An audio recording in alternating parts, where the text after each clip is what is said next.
This show is produced by the Hartman Media Company. For more information and links to all our great podcasts, visit hartmanmedia.com.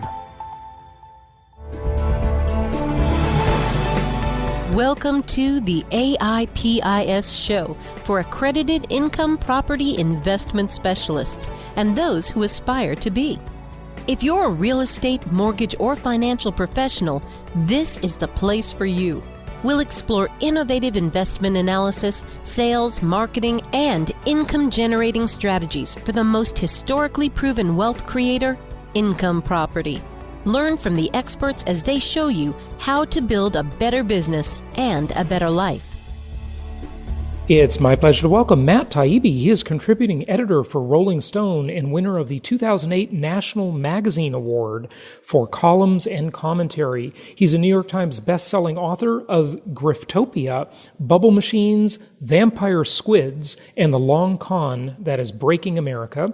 Also the author of The Divide, American Injustice in the Age of the Wealth Gap, and the new book, Hate Inc., How and Why the Press Makes Us Hate One Another. Matt, welcome. How are you? Thanks very much. I'm doing very well, Jason. Good to have you on the show. You're coming to us from New Jersey, is that correct? I am from Jersey City. Fantastic. Yeah. Well, when did you do the article in Rolling Stones about the bubble machines? That was quite a few years back, wasn't it? It was. It was right after the 2008 election. I had never covered the financial services industry before, and I had been mostly a campaign reporter. Mm-hmm. And after the economy collapsed, they assigned me to do a story about AIG and why AIG collapsed. And we got such a response from doing what essentially was sort of a translation for ordinary people about how Wall Street worked, right, that I ended up doing it for 8 years. So the next story after that was about Goldman, and that was the bubble machines one. I remember that article, Matt, and it was a rather famous article, as I recall, and I have talked about it many times on my show over the years. It's just great to have you on the show because now this is going back from memory, but you talked about Goldman Sachs a lot and how they create these bubbles, and then when the bubble deflates, they profit. They profit on both sides of the bubble, which is pretty brilliant. But I hate it at the same time. I always I call Wall Street the modern version of organized crime. So, yeah, a lot of people say that it's like only the last names are different. Right. They don't have the Italian last names, but there are some similarities for sure. There's no question about it. Well, explain to us how that works, how the bubble machine works, how the bubbles are inflated, in the cycle of easy credit and expansion, and then they pop. They always do. Back over 100 years ago when the Federal Reserve was created, ostensibly one of their mission statements was to prevent these extreme cycles in the marketplace and in the economy and to end the bubbles, but they haven't done that at all. No, and I think you can probably trace the modern patterns of bubbles to Fed policy. I mean, a lot of people look back at the late 80s and they look at what happened with the crash in 87 as a precursor to what happened in both the 90s tech bubble and then the subprime mortgage bubble afterwards, because essentially what happened was the street got wiped out in 87, and then the Fed, rather than let all that pain kind of have a corrective impact on the economy, they completely loosened interest rates. And, the analogy I kept hearing was everybody drank themselves sober. They were allowed to sort of quickly recapitalize, reinflate, move into the next scam, which turned into whatever it was, junk bonds or tech stocks. There's a continuous cycle of inviting people to come in until the market can no longer bear it. There's a rush for the exits. The individual traders cash out, but everybody else gets killed. And that's what happened on a smaller scale leading into the subprime thing, which dwarfed all the rest of them. Yeah, it sure did. Okay, so, and feel free to be as simplistic or in-depth and sophisticated as you like, but how do they create the bubbles? And when we say they, it's sort of all of them, right? It's Goldman Sachs, it's the Federal Reserve, it's, the Treasury. Everybody has a hand in it, obviously. But there are certain powers that are just incredibly powerful when it comes to the ability to play God and create bubbles and then intentionally burst the bubbles, right? Take us through that, kind of the chronology of how that works, if you would. The core idea is you're trying to invite everybody to put as much money as they can into this sort of investment bubble. In the case of the subprime crash, one of the things that happened was they found a way to use derivatives to pool and package subprime mortgages in a way that allowed them to take junk-rated mortgages and sell them as AAA-rated securities. So, and when you're saying they, in this part of the conversation, you're talking about Goldman Sachs mostly, right? Yeah, it's investment banks for the most part. Right. So most people out there, they might be familiar with a lender like Countrywide or Long Beach or one of those companies. You probably heard from them. They probably knocked on your door and offered you a refi or a mortgage, and they got everybody to sign on the dotted line, and they got gazillions of these loans. And the reason they were able to do that is because there was a huge market for people buying these securities because they were able to use a process that sort of mismarked the securities, right? They were actually not worth a lot because a lot of the people who were buying these loans they didn't have jobs, they couldn't afford the house, they weren't even citizens in many cases, but there was no due diligence.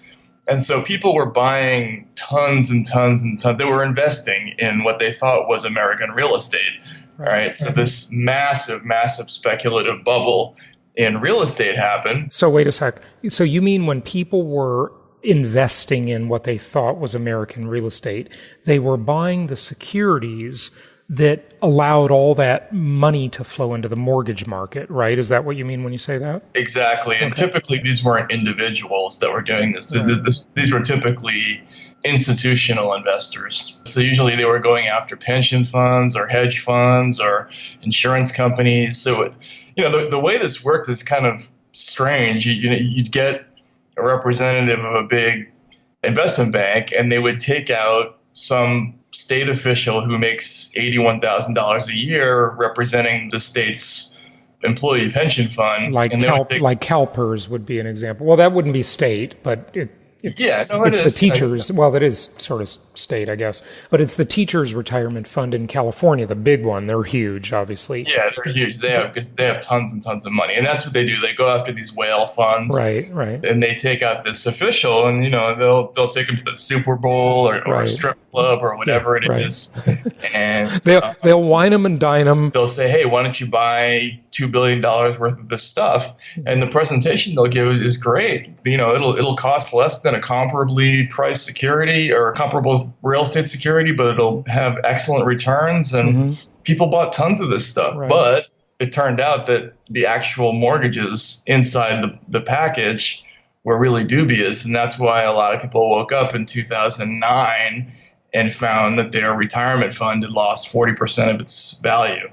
So it was a pretty devious scam when you get right down to it. Sure, no question about it. So that's when everybody's 401k became a 201k, as they say, right? Right. So they would wine and dine one of these officials who made the investment decisions for these retirement plans. The person making $81,000 a year, you got the bankers that are making millions every year, taking them to strip clubs, the Super Bowl, doing the whole thing. And, of course, they made the decision, hey, we should invest with you. One of the funny things I've always found in life is that, the crooks in the world of business are always the most generous people.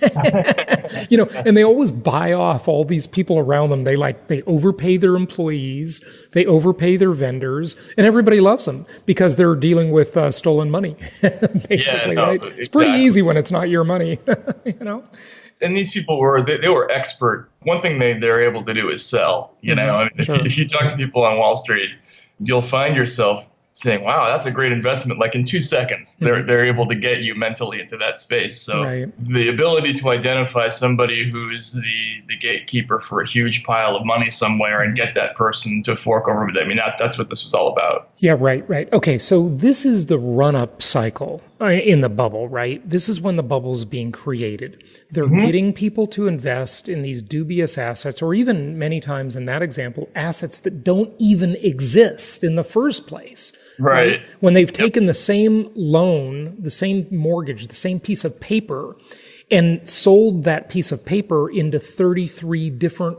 pools. So it's literally not even there. It's not just the quality of the loan being subprime, letting the janitor that's making $50,000 a year buy a $900,000 house. It's not just that. It's a duplication. It's a cloning of assets where the assets are just vapor. They're not even there, right? Yeah, no. And sometimes it was even worse than that. You'd have the synthetic credit default collateralized debt obligation, right? Which the CDO, yeah. Yeah, exactly. So essentially what you have is think of it as a taco that has a whole bunch of other tacos in it, right? But inside the individual tacos are just bets on other mortgages. It's really hard to contextualize all this stuff, but essentially what they were doing, they ran out of real people to lend to. So they started creating credit default swaps that were pegged to existing loans, and then they would make a package out of that and sell that as a security. So what you were investing in wasn't even a real mortgage. You were investing in the sort of mirrored revenue flow of somebody else's mortgages, which is crazy, and that's how all these sort of artificial losses appeared out of nowhere. Yeah. This is the derivative scam, and I call derivatives the thing about the thing, right? And the amazing thing is, it's not just the thing about the thing. It's a thing about the thing about the thing about the thing about the thing about the thing. It's 39 levels deep until you get to something real. And by the time you get to something real, as you peel back that onion, the real asset is worth nothing compared to the value of all those derivatives that have been sold that are pegged to the real asset, right? Right. Yeah, exactly. And the structures of those vehicles can be so complicated that even the people at the ratings agencies can have a hard time sorting it out, right? Like they'll have a hard time actually tracing where the original asset is, or who owes what, or what the risks are. I mean, that was the huge problem with all of this. Yeah, it certainly is. Okay, look, we've all spent a lot of time in the last 10 years talking about the Great Recession. Okay, so maybe we can just kind of shift gears and let's go to the broader kind of macro view about the bubble machine, okay? And just look at the big, maybe a longer period of history, because the Great Recession is fascinating how it all happened. It was terrible, obviously. But what sort of happened over the decades, if you will? Create the bubble and then offload the assets to other people. And then the assets will crash, right? It's like a hot potato game, yeah. A hot potato game, a musical chairs game, either one. And then you buy those assets back on sale after the crash, right? What about that side of the cycle? Yep. Tell us about that. You can also bet against the instrument on its way down, which was another thing that happened a lot. Oh, yeah. You see all these different interviews with these various congressmen where they're interviewing one of these financial execs. I mean, they've all been on the hot seat. You were selling your customers one thing and then betting against your own customers at the same time. Yeah, exactly. You can't make this stuff up, folks. It's unbelievable. It's disgusting. No, it was genius in a way. Yeah. I mean, and some of them, Goldman was probably the best example because they were the bank that realized the earliest that they had to get out of the subprime game. And there's because of the Senate investigation, there's an extraordinary record of all these emails, where they're saying things like, we've got to sell all these cats and dogs. And what they would do is they would sort of go around the world looking for suckers that they could unload this stuff to. And meanwhile, they're creating bets against their own product. Everybody listening, if they haven't seen it already, should definitely see the movie Margin Call. Matt, I'm sure you've seen it, right? Yeah, definitely. A very good movie. That was an excellent movie. How do they buy the assets back? Talk to us about the entire cycle. And everybody listening, think of this like you're looking at a graph, right? And you're looking at this graph on one axis is time, on the other axis is value. And the graph has this run up, and you see the hill sort of running up like a hill or a mountain, maybe a hockey stick even. And then it goes to the top, and then it crashes after that, and you see it on the way down. And there are peaks and there are troughs, peaks and valleys. What happens on the other side? This all becomes about the access to capital, right? So, everybody knows if they wait out the market long enough that these big bubbles they're going to inflate, burst, and then once everybody rushes for the exits, there's going to be a whole bunch of distressed assets which you can then go in and buy, provided you have the capital to do it. And that's why the access to Fed largesse becomes so important. In all of these cycles, whether it was 87, whether it was 2001, or 2008, when they had to go to extraordinary measures with the quantitative easing, all of these banks were able to borrow massive sums from the public treasury, well, not the treasury, from the Fed, right, and essentially go out and get themselves well again by buying up all this stuff that was now worth fractions of what it once had been. Right. So herein lies the reason that the old saying exists, right? We've all heard the old saying, the rich get richer and the poor get poorer, right? Because the rich have access to capital that they can basically borrow from the Federal Reserve when nobody else has access to capital, right? And so that's when, the reason bubbles occur is because credit or money supply, one or the other, they're in many ways the same thing, but not exactly, it expands and contracts, right? And the amount of assets in the marketplace expands and contracts. So they can do what J. Paul Getty talked about, buy when everybody's selling and sell when everybody's buying. They're on whatever side of that cycle they want to be on, or maybe both sides of the cycle at the same time, aren't they? Right, yeah, exactly. The name of the game is, as long as there's activity and they're taking out fees as they go. They're making money on the trade either way. They're making money on the trade either way. It doesn't matter as long as there's a lot of activity. And with all of these different cycles, whether it was S&Ls, whether it was tech stocks, whether it was emerging market currencies or the subprime mortgages, it didn't matter. As long as they had people flowing into the market and then flowing out, they were able to make fortunes just on the pure heat of the market. So they're always incentivized just to get people coming in. That's yeah. Absolutely, absolutely. Why do you call Goldman Sachs the vampire squid wrapped around the face of humanity? I love that, by the way. Yeah. Rolling Stone has this thing they call wisdoms, where they felt like sometimes if we just do too much exposition and there's not enough explanation, they say, hey, you need to add a wisdom there. I had been writing this piece and I just wanted an image of something that was ubiquitous and kind of stuck to everything. Mm-hmm. So I came up with that. And it's so weird. It's turned into this huge thing. Like, there are marches in Europe and they have these huge paper mache squids. And like I hear the EU has investigations into banking corruption they call vampire squid meetings. Yeah, that's great. It was all over Occupy. So it's been really weird. In fact, I hear the Goldman people even think it's funny. So that's a good thing. Yeah, well, they're profiting from it. So I guess they can have a little fun with it, right? So how are investment bankers auctioning off America's infrastructure? Oh, well, that's another really interesting question. I found out about this because I had a friend who worked for the Abu Dhabi Investment Authority, which is like a sovereign wealth fund in the Middle East. And he had been at a pitch meeting where somebody was trying to sell the group that he worked for. They were trying to sell the Pennsylvania Turnpike. And it turns out that all over the country, what you have are a lot of sort of cash-strapped public entities. And what they're doing is they're selling the revenue-generating public entities that they have.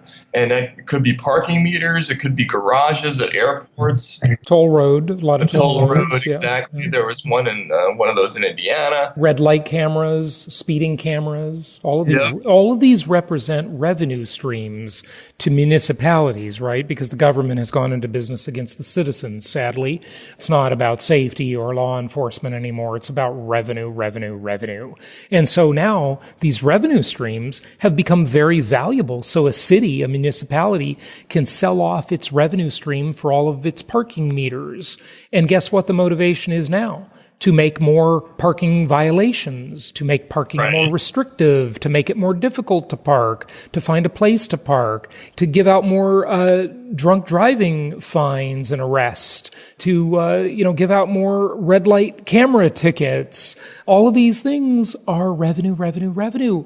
And, if you're a municipality that needs cash, you're going to look for every way you can to get revenue.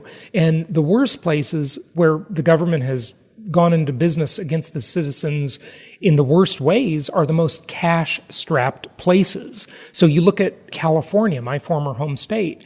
I've heard stories of people getting speeding tickets in California that are insane. $700, $800 speeding tickets. Crazy numbers on these tickets.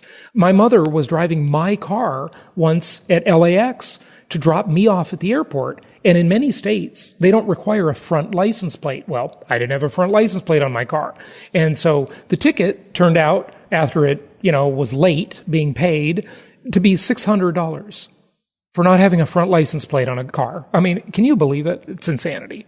Yeah, no, it's totally gouging. And that should have been, if they cared about the law, that would have been a $10 fix-it ticket. Right. That's what it would have been. Yeah. That's what it used to be when I was a kid, that type of thing, right? But now, everywhere you can get revenue, you're going to get it. And they sell those revenue streams to Wall Street, right? So now it's just big business. The business is fining people as much as you can, right? Yeah, exactly. And part of that is because politicians don't want to take the political hit of raising taxes, right? So they can raise them in these subtle ways that only affect mostly the poor. You know? I mean, rich people, they might be upset that they get a $600 fine, but it's not going to change their life. Someone living paycheck to paycheck, that could put them out on the streets. Yeah, and you have no idea where that fine's going to come. You could end up at the DMV and paying a $300 fine for a registration fine, or in California for a long time, they were imposing huge draconian fines for being caught driving without a license, like way over $1,000. And the idea there partly was about raising revenue, but it was also aimed at undocumented immigrants. The concept basically is we're not going to just raise taxes because that's going to be too unpopular. So let's find every other place that we can where we can squeeze you for something, and that'll be our way out. So here's the thing, folks. The next time you see one of your city's finest, the officer dressed in blue, who may be a very well-intended, wonderful officer that could save your life someday, remember that person has also now been deputized as a tax collector. Okay, that's right. So that's the way it is, sadly. It really is. And then we didn't even bother to mention the prison industrial complex, did we? Because that's a huge profit-making enterprise too. But, write a book on that and we'll do a show on it in the future, Matt. Sure. Yeah, Wall Street's in that game too. Look, the vast majority of our listeners are real estate investors. And what real estate's all about is high occupancy and getting as much rent as possible. Well, what could be more profitable than running a prison? and you can up your occupancy just by making more draconian laws. That's all you need to do. Yeah. That's right. Yeah, absolutely. It's absolutely disgusting. Well, what is the lesson from the bubble machine? I mean, look, it's interesting. Everybody listening is interested. It's an interesting topic. We all know, Wall Street is the modern version of organized crime. But what is the lesson for the typical middle or upper middle class investor? What should they do with that information? If you have any thoughts about that, maybe you don't. Maybe it's just a, sort of an academic thought experiment to understand this stuff. But is there any practical, actionable advice? I don't know. I mean, I came into this completely as a novice, and my main takeaway is that a lot of what's happened in what we call the financialization era of Wall Street, right? Because you used to make money through the traditional way of they would lend businesses money to build factories or do repairs or whatever it was. That was all good. The idea of raising capital formation is, what creates lots of progress. We all love that. But that mission has been sidelined, hasn't it? Right, yeah. And that's really what the sort of junk bond revolution was all about in the 80s. It was the realization that they could generate capital so quickly and so instantly that you could now make more money just through pure paper transactions than you could by investing and waiting for later returns, right? Yeah. So a lot of what Wall Street does now is they're really essentially asset stripping schemes. Whether if you take, for instance, the example of subprime mortgages, well, I think what they really did is they looked out over the landscape and they said, where's most of the money in this country? Well, most of it's in people's houses. And so how are we going to monetize that? And let's find a way. And they did. They got lots and lots of people into loans. They resold those loans. They moved a lot of paper around. I think for ordinary people that it's a caution. Like, don't get caught up in these sort of quick fixes that promise you short-term returns. That turns out to be false gold for a lot of people. And from my own experience, I've become a lot more conservative about how I deal with money since I've had to cover this. I couldn't agree more. All anybody really needs to do is follow a few basic principles. If you've been wooed and lost a fortune in the cryptocurrency game or precious metals or Wall Street, especially a non-dividend paying stock, I define an investment. It's really a simple definition in my mind. Here's what an investment is. It's something that has a real asset that produces real income. Period. That's an investment. Anything else is a speculation. It's just gambling. Investing is the legitimate process of creating value over time. And your capital can create value by doing something real in the world. That's why I like real estate so much, and I like the direct ownership of real estate, because it's a real thing. It's sticks and bricks. It provides housing to people who need it. And, you're not going to hit a home run in a month or a year, but hey, you wait 5-7 years and you're going to be surprised at how rich you'll be. Yeah, I totally agree with you. I think that's the way to go. And just be wary, right? Know exactly what you're getting into. Right. Absolutely. Yeah. Good stuff. Matt, really interesting conversation. Give out your website. Tell people where they can find your books and so forth. Yeah, you can find me at taibbi.substack.com or at www.rollingstone.com. Spell your last name for the listeners. It's Taibbi. Taibbi. Matt, thank you so much for joining us, and we really appreciate having you on the show. All right. Thanks a lot, Jason. Take care. Thank you so much for listening. Please be sure to subscribe so that you don't miss any episodes. Be sure to check out the show's specific website and our general website, hartmanmedia.com, for appropriate disclaimers and terms of service. Remember that guest opinions are their own, and if you require specific legal or tax advice or advice in any other specialized area, please consult an appropriate professional. And we also very much appreciate you reviewing the show. Please go to iTunes or Stitcher Radio or whatever platform you're using and write a review for the show. We would very much appreciate that. And be sure to make it official and subscribe so you do not miss any episodes. We look forward to seeing you on the next episode.